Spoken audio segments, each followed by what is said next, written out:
Labą dieną, Lietuvos gyventojai. Добрый день, уважаемые lietuvos žители. Jums linkėjimai iš Turkijos, iš Antalijos krašto. Birželio mėnesyje praeis 3 euromaidanėliai repeticijos prie vyriausybės, prie Seimo ir aplinkos ministerijos. Prašom dalyvauti. Tai bus tik repeticija. Esam padarę pareiškimą 3 kartus Vilniaus savivaldybei,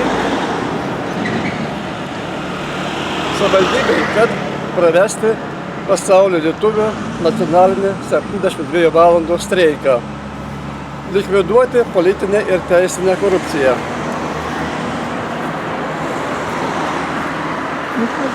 Žaidimai baigėsi. Turime keisti teisinę sistemą iš esmės. Teismo sprendimai nevykdomi. Prokuratūra atsirašinėja kaip paštininkai. Išbėgo žmonių 1 milijonas iš Lietuvos. Įsivaizduojate? 1 milijonas. Kasmet dingsta iš Lietuvos Marijampolės miestas.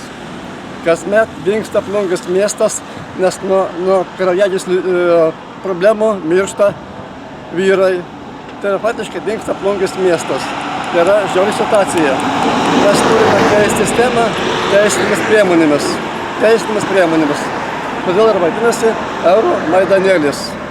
Mylėjai, dalyvaukite. Padėkite savo vaikams. Linkėjimai iš Turkijos. Iki pasimatymo.